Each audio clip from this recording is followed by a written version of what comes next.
Di video kali ini kita akan membahas salah satu emiten atau saham yang sedang booming di mana 2 hari ini dia 3 hari ini bahkan dia naik dengan cukup signifikan, yaitu saham Gosco atau emitennya singkatannya GSCO ya. Jadi Gosco ini merupakan emiten CPO ya. Jadi perkebunan kurang lebih seperti itu. Tapi kali ini saya mau bongkar sedikit trik rahasia kenapa saham Gosco ini menarik. Sebelumnya saya mau tunjukin dulu di membership Freedom Cuan kita sebenarnya Gosco itu udah lumayan beli ya.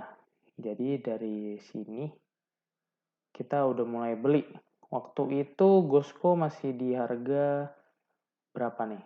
Jadi saya beli maksimal di 150. Tapi setelah dia itu, dia kemudian turun dulu ke bawah. Nah, turun ke bawah, ya saya bilang masih oke kok, masih di area kuning ini ada support gitu. Jadi saya bilang cicil bertahap dari 114 sampai 131. Ternyata dia kan turunnya sampai ke sini, 125 ya turunnya. Di sini, low-nya di 125. Nah, kemudian cicil bertahap, terus juga saya ada project untuk Gosco itu bisa sampai ke 420. Jadi kurang lebih proyeksi saya seperti ini. Yang kemarin itu rally kencang wave 1, dia sekarang wave 2 koreksi. Nah, wave 3 ini merupakan wave yang paling panjang. Wave 4 koreksi, wave 5 ini biasanya panjangnya sama dengan wave 1. Jadi saya punya proyeksi di 420. Oke, terus juga di sini itu nggak tahu ya kedengaran atau enggak di OBS.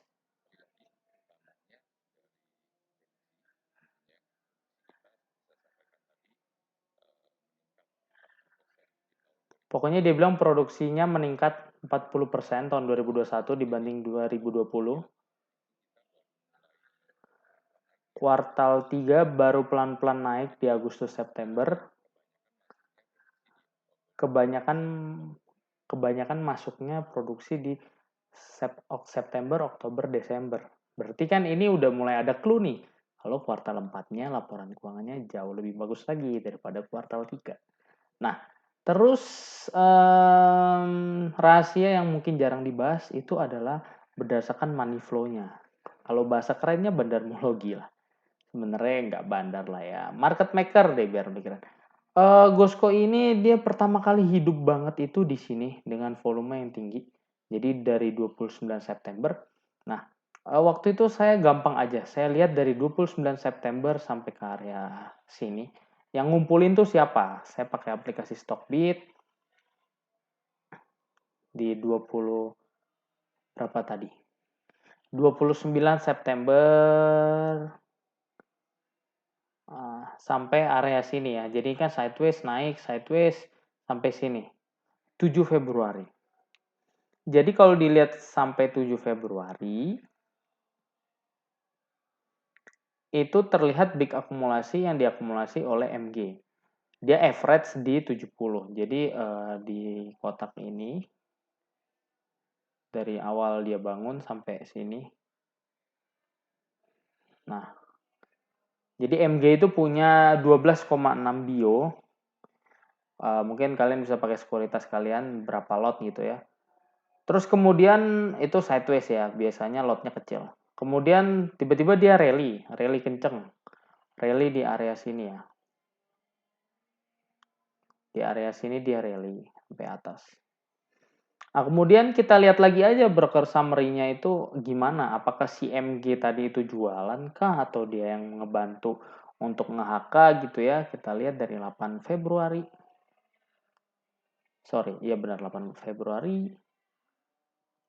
Sampai titik puncaknya di 24 Februari. Ternyata di sini yang nge-HK pun MG. Juga sama. Berarti kalau misalnya kita tarik dari awal, dari area 29 September,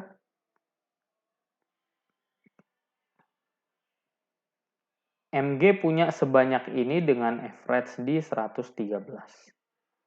Oke, kita catat dulu deh di sini. MG punya 24,4 B, average 113.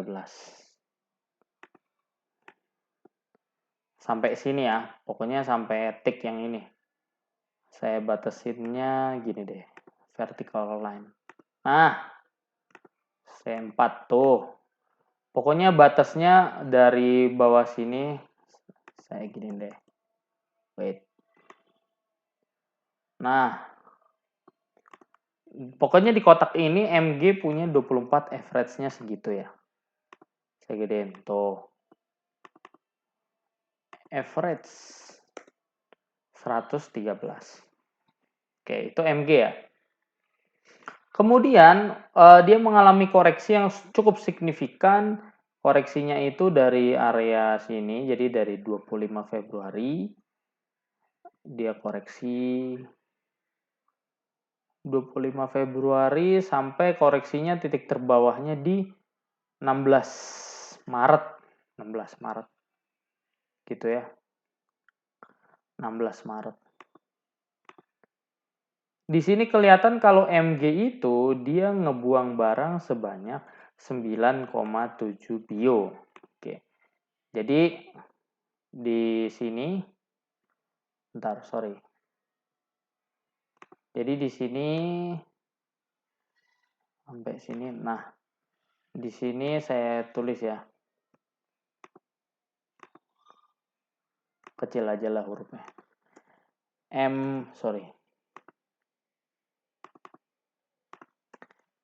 MG jual 9,7 B. Nah, kalau kita menggunakan matematika simpel aja, berarti MG punya sisa berapa? Ya kan, yang jadi pertanyaan MG punya sisa berapa? Dari 24,4 dikurangi 9,7 berarti itu kurang lebih dia punya sisa 24,4, kalau kurang 10 kan 14,4. Tapi 14,4 berarti di 14,7 ya. Iya, di 14,7. Jadi kesimpulannya adalah MG punya sisa 14,7 B. Pertanyaannya di average berapa? Nah, di sini pun saya udah bahas di mana average-nya itu dia masih punya 14, sama ya hitung-hitungan kita ya. Tadi kan saya bilang kan 14,7, ya kurang lebih lah. Nah, ternyata kalau di sini itu dia masih punya 14,5 miliar dengan 2,2 juta lot di average 117. Nah, jadi kalau average-nya aja 117, sementara ini harga lowest bawahnya itu di 95, harga lowest bawahnya di 125, berarti ini oke banget. Jadi waktu itu saya beli di sini. Nah, di kotak kuning ini. Oke banget, karena 125 ke 116 nggak jauh. Sementara doi punya lot nih, segini. Nah, teman-teman yang harus dibayangin adalah gini. Misalnya nih, saya stok masker misalnya. Saya bisnis masker. Saya kalau mau stok masker sebanyak apapun juga bisa. Saya beli aja masker sebanyak-banyaknya bisa. Saya stok. Saya mau beli berapa? 1 lusin, 2 lusin, 1 juta lusin, terserah. Kenapa? Karena tinggal beli. Begitu juga dalam saham. Kalau beli atau akumulasi itu gampang ya, tinggal HK aja. HK terus hajar kanan. HK itu singkatan dari hajar kanan, artinya dia ngebeli di harga over. Beli terus beli, beli, beli, beli, beli. Tapi kan sesuatu yang dibeli itu harus dijual dan mendapatkan profit. Jadi kalau kita masuk ke suatu emiten itu gampang, beli itu gampang. Tapi yang jadi kepikiran adalah gimana caranya jual. Seperti wujudnya di kehidupan real. Misalnya saya ngestok masker dengan cukup banyak, lalu di gudang ada 1 juta lusin masker. Siapa yang mau beli 1 juta? Bisa nggak kebeli? Bisa nggak dalam 1 tahun itu stoknya habis atau enggak atau apa gitu? Berarti kan kalau saya belinya banyak, stoknya banyak, berarti harus ada nantinya ada orang yang beli sehingga semua yang sudah saya beli tadi terjual dan saya mendapatkan untung. Dengan bid offer yang hanya puluhan ribu, ratusan ribu, dan ini 2 juta, ini keluarnya sangat sulit gitu. Dia mau jualan tuh sulit gitu untuk dia bisa profit. Nah, kemudian begitu ada candle hijau lagi di 18 Maret. 18 Maret ada candle hijau. Yang beli YP. Oke. Terus kemudian di sini itu 22 Maret itu juga yang beli kemungkinan kayaknya MG deh. Nah, iya, MG beli lagi 3 miliar di average 158. Oke, jadi itu cara simple ngebaca dari badarmologi atau broker summary gitu ya. Jadi kita lihat dulu nih kalau saham-saham yang baru bangun dari nol, kita lihat dari nol tuh dia siapa sih yang beli waktu pertama kali gitu pas di sini tuh siapa? Oh ternyata MG. Oh berarti kita nyimpulin market makernya MG. Ya udah kita ngekorin MG aja. Kalau MG beli ya kita beli, MG jual ya kita ikutan jual gitu ya. Terus secara chart dia jelas banget. Dia kemarin ngebentuk ascending triangle. Jadi dia ini ascending triangle sekalian cup and handle ya. Jadi dia bikin cup, dia bikin handle. Kayak gini. Kalau kayak gini itu dia punya target di dari 125 ke atas. Kita copy, kita paste. Oke, targetnya udah tercapai ya di sekitar 210. Oke, ini yang pertama. Jadi dia ada pola cup and handle, ascending triangle. Kemudian juga ada pola lagi yang berikutnya, yaitu bullish pennant. Nah, kalau kita searching bullish pennant.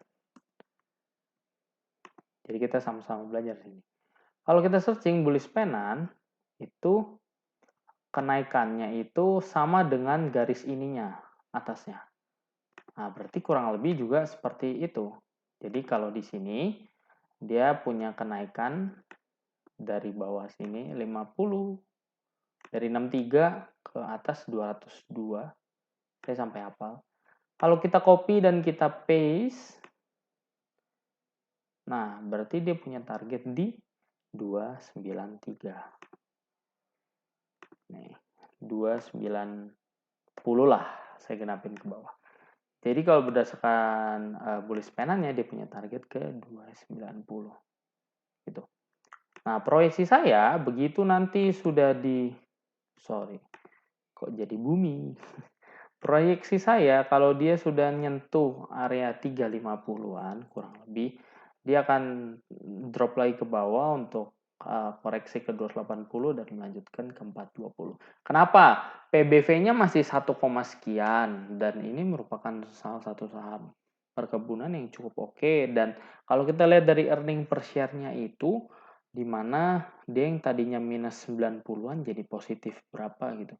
Jadi kan berkali-kali lipat kan, lebih dari 2 kali lipat turnaround story-nya gitu secara fundamental. Jadi ini masih cukup oke banget. Nah, jadi overall kita udah punya barang kalau di grup ya. Kita udah punya barang dari area sini. Kita udah kena TP3 sebenarnya. Tapi ini masih ada chance untuk peluang lanjut. Oh ya, satu lagi ciri dari saham ini kalau dia rally terus kan hijau terus saja. Kalau ya berhenti sejenak hijau lagi. Ya ini juga hijau kemarin berhenti sejenak hijau lagi. Kalau besok ada berhenti sejenak, it's time to buy gitu buat teman-teman. Jadi gitu aja dari saham Gosco ini masih oke, target ke 420, 400-an lebih. Masih oke. Liquidity-nya juga oke. Selama MG-nya ini dia trading dalam artian si MG hari ini beli, besok jual, besoknya lagi beli, beli, jual. Jadi di tradingin gitu. Itu harga saham akan terus naik. Jadi dia masuk keluar in out gitu. Tapi kalau emang MG udah betul-betul distribusi, udah jualan terus, nggak ngebeli lagi, ya itu bisa pertanda yang kurang baik. Secara volume hari ini jauh lebih tinggi daripada sebelumnya. Dia paling tinggi. Stokastik ke atas bandar volume juga hijau, jadi oke banget. Jadi gitu aja, sampai jumpa di video selanjutnya. Jangan lupa untuk like, comment, subscribe, share, join Telegram kita, karena di Telegram kita ya nanti kalian bisa dapat kayak gini-gini lah. Oh ya, ini membership yang berbayar. Kalau yang gratis itu kalian bisa dapat. Wait, gimana caranya? Kalau yang gratis itu ya kalian bisa di sinilah. Nah, nanti dapat di Freedom Zone yang gratis. Nah, ini kita tadi juga pagi-pagi saya kan bilang nih 194. Nih, kemarin saya bilang jam 15.03 pas closing, aku ambil Gosko ya 194, dan hari ini kan masih naik lagi. Gitu. Jadi gitu aja, sampai jumpa di video selanjutnya. Like, comment, subscribe, jangan lupa ya. Dan goodbye.